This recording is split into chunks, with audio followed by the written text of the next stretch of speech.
Dan untuk membahas tema kita, PHK antara rumor dan fakta, di studio sudah hadir bersama kita Bung Iswan Abdullah. Selamat malam, Bung. Selamat malam. Bung Iswan Abdullah, Ya. Wakil Presiden KSP. Ya. Bukan Wakil Presiden Indonesia. Ya, insya Allah ke depan nanti. Insya Allah, amin. Kemudian ada Ibu Eni Srihartati dari Indef, pengamat ekonomi dari Indef. Selamat malam. Ya, malam Mas Latif. Iya, dan ada rekan-rekan kita masyarakat peduli pekerja dan investasi. Selamat malam. Iya, dan kemudian ada tamu yang sangat istimewa. Siapa namanya? Ali Adrian adalah pembalap internasional. Motor atau mobil? Dari motor, Moto2 di Eropa. Hebat sekali. Selamat malam. Oke, dan ada adik-adik dari Universitas Mercu Buana. Selamat malam ya. Mudah-mudahan diskusi malam ini bermanfaat. Dan seperti biasa, sidang ini dipimpin oleh pimpinan sidang yang cantik jelita, Cepopo. Baik, Assalamualaikum, selamat malam dan salam sejahtera. Sampurasun. Terima kasih hatur nuhun. Dengan ucapan Bismillahirrahmanirrahim, saya buka sidang istimewa malam ini yang tadi sudah disampaikan temanya adalah apa? Nah, seperti biasa harus ada tata tertib supaya tidak tabrakan. Nah, tata tertibnya sok bagian Latif. Iya, pokoknya yang ada di sini hadir boleh berbicara, Boleh. tapi jangan saling bertabrakan. Dan jangan keluar dari urusan yang tadi. Tema PHK tadi itu. Iya. Kalau pembalap sudah ngerti dia, nggak boleh tabrakan. Kalau langgar aturan nanti tabrakan. Harus satu arah semuanya. Iya.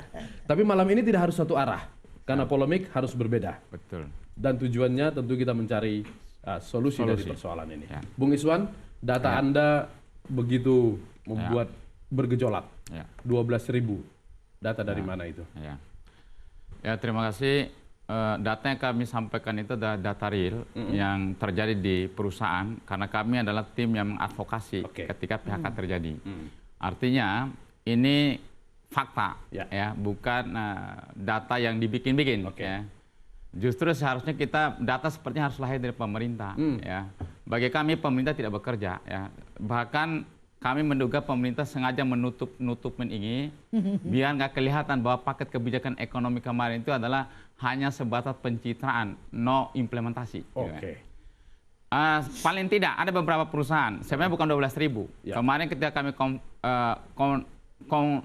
kongres di Jawa Timur, dilaporkan juga tambahan lagi dari perusahaan-perusahaan farmasi. Kalau sebelumnya perusahaan multinasional di bidang elektronik dan otomotif. Data yang kami miliki itu, yang kami rilis sekitar 12.000 waktu kita aksi tanggal 6 Februari itu adalah paling tidak Panasonic di Pasuruan, Pasuruan sekitar 850 orang, kemudian Toshiba di Bekasi 865 orang, kemudian Toshiba Panasonic di Bekasi juga sekitar 450 orang, kemudian begitu juga PT Samoin, perusahaan Korea juga, Hengkang juga sekitar 1.165 orang, 66 orang. Kemudian ditambah juga Starlink sekitar 300 orang. Itu semua elektronik? Ada elektronik ya, rata-rata elektronik dan otomotif komponen. Kemudian ditambah lagi perusahaan perminyakan ya, perminyakan itu sekitar kurang lebih sekitar 5.000 orang ya, yang masuk ke kami. Kami juga punya anggota di perminyakan.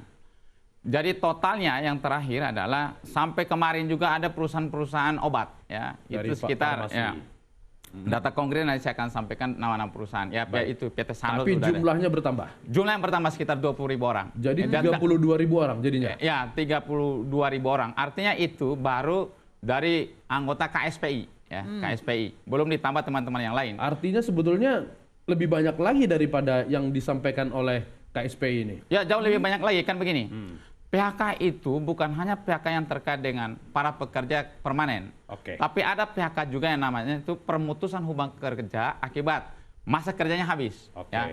Dan kondisi seperti ini banyak perusahaan-perusahaan yang memutuskan hubungan kerja para pekerja kontrak tidak diperpanjang lagi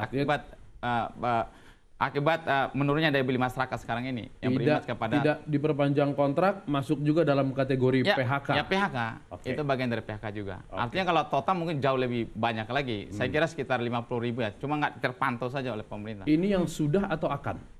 Yang saya sampaikan tadi sekitar 32.000 tadi, tambah 20 yang sudah. Yang sudah.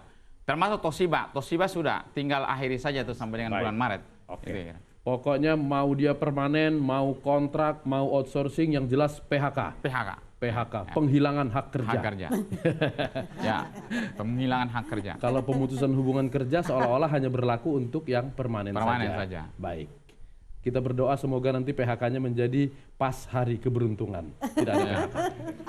Baik, ini berarti bukan rumor seperti yang dituduhkan oleh pemerintah. Seolah-olah mereka menggelembungkan data. Ya, bisa jadi tidak rumor, tapi ini memang data, ini memang harus kita klarifikasi akurasinya betul. Pertama begini, bahwa selama 2015 terjadi penurunan kinerja industri, Jadi pertumbuhan industri kan memang di bawah pertumbuhan ekonomi nasional. Dan kita sudah ingatkan sejak pertengahan tahun bahwa implikasinya pasti ada pengurangan proporsi tenaga kerja. Jadi sekalipun ada investasi baru yang juga akan menyerap tenaga kerja, tetapi yang sudah ada ini memang karena penurunan kinerja pasti dengan sendirinya akan mengurangi tenaga kerja. Nah, yang jadi persoalan kan seperti ini, Mas Latif sekarang. Data dari yang Pak Abdullah sampaikan, ini tadi kan disebutkan ada Toshiba sekian, Panasonic sekian dan sebagainya. Nah, ini kan yang harus kita klarifikasi betul bahwa sampai hari ini secara resmi Toshiba, Panasonic itu belum menyatakan tutup. Nah, artinya kalau tidak tutup bisa jadi memang ada rasionalisasi, tapi kan tidak mungkin semuanya. Karena persoalannya yang pertama Panasonic. Panasonic ini kan hanya ada pergeseran. Yang tadinya produksinya ini lampu biasa, tetapi sekarang karena ada perubahan dinamika dari preferensi konsumen, ini berubah menjadi memproduksi nantinya fokus ke LED misalnya, LED gitu kan. Nah, ini yang di Pasuruan, ini kemungkinan memang akan direalokasi. Nah, kalau realokasi ini kan tidak nanti kan diberikan choice pilihan ke tenaga kerja. Artinya intinya ini kan kemungkinan besar tidak bisa dinyatakan bahwa seluruh karyawan Panasonic ini akan di PHK semua. Toshiba ini kan sebenarnya hanya perpindahan kepemilikan. Jadi hampir semua perusahaan Toshiba ini kan mereka berubah orientasi. Boleh, silakan. Ini salah ini. Ini nggak ngerti di lapangan. Kami ini memimpin di lapangan, bahkan usul kami di media massa sampaikan itu akan terjadi 865 orang di Bekasi. Memang hari ini belum tutup. Tapi bulan Maret kita lagi selesaikan pesangonnya mereka. Tentunya mereka juga harus menyelesaikan juga permintaan customernya. Itu kan pesanan customernya harus diselesaikan dulu sampai dengan bulan Maret. Itu artinya apa? Bukan kita tidak bicara masalah penutupannya, yang kita bicara ini adalah terjadinya PHK itu. Kalaupun dia melakukan diversifikasi usaha, tetap aja PHK terjadi, Bu. Karena ada orang yang kehilangan hak pekerja. Artinya begini. Jangan bikin sumir itu. PHK tetap ini gini. Kita tidak mempersulit, kita tidak menjadikan polemik. Justru kita ini kan mencari jalan keluar, ya kan? Nah, sekarang dampak dari rasionalisasi tadi dan perubahan kepemilikan tadi, ini berapa yang betul-betul akan kena PHK? Nah, sebelum sampai ke sana, ini kan masih ada ruang dari kehadiran pemerintah. Katakanlah bagaimana akan ada pencegahan. Ya kan, pencegahan supaya ada dampak dari rasionalisasi tersebut, dampak dari realokasi industri tersebut, ini bisa untuk dicegah supaya ada skenario tidak terjadi PHK. Itu pertama. Nah, yang kedua juga bahwa keputusan mereka untuk mem-PHK ini kan keputusan bisnis atas rasional bisnis. Ini bukan karena mereka tidak enjoy dan tidak nyaman berinvestasi di Indonesia. Itu yang harus penting. Karena apa?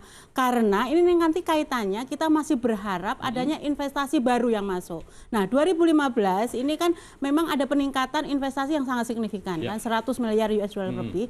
Cuman memang persoalannya adalah mereka bukan industri-industri yang labor intensif. bukan yang padat karya. Padat karya. Nah, tentu ini yang harus dikerjakan pemerintah. Jadi bagaimana menutup tadi potensi. Jadi kan kalau dilihat tadi kan katanya sudah. Nah, sudah dan akan itu suatu hal yang berbeda. Jadi kalau belum tutup berarti kan masih akan, dan akan ini masih ada skenario-skenario alternatif yang bisa jadi begini Bu, gitu. begini Bu. Udah ada namanya surat edaran Menteri Tenaga Kerja itu di tahun surat edaran nomor 4 tahun 2001.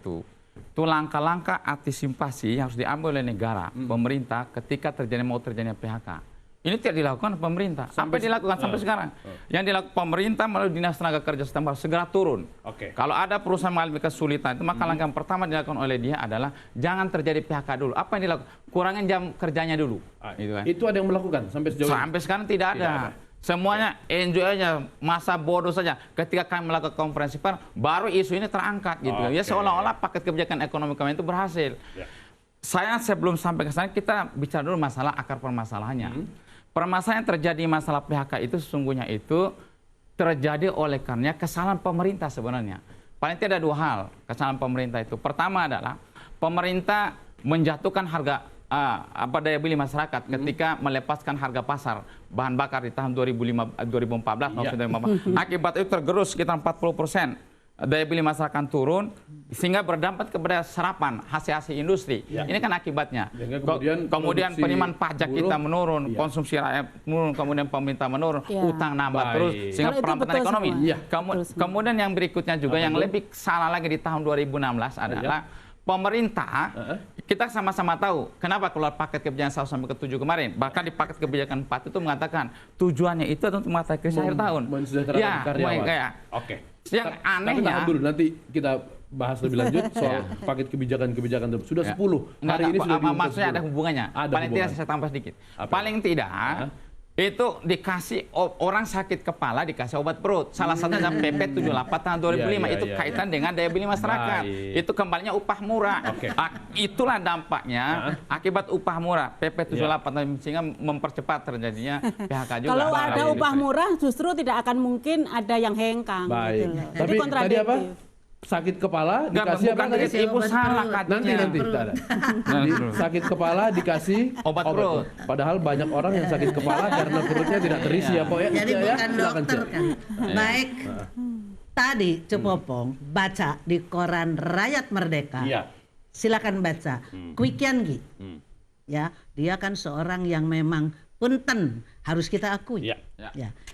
Beliau mengatakan pada saat BBM dinaikkan oleh Jokowi, oleh Bapak Presiden kita beberapa waktu yang lalu, mulai itu pun itu sudah menyebabkan PHK. Itu sudah jelas. Kemudian penyebab yang lain, ini bukan kata Cepopong, ini kata Kwikian Gi, boleh baca. Yang penyebab yang kedua yang lebih parah lagi adalah dikarenakan orang-orang yang membuat aturan adalah orang-orang yang tidak mengerti lapangan. Kata Kwikian Gi bukan kata Cepopong.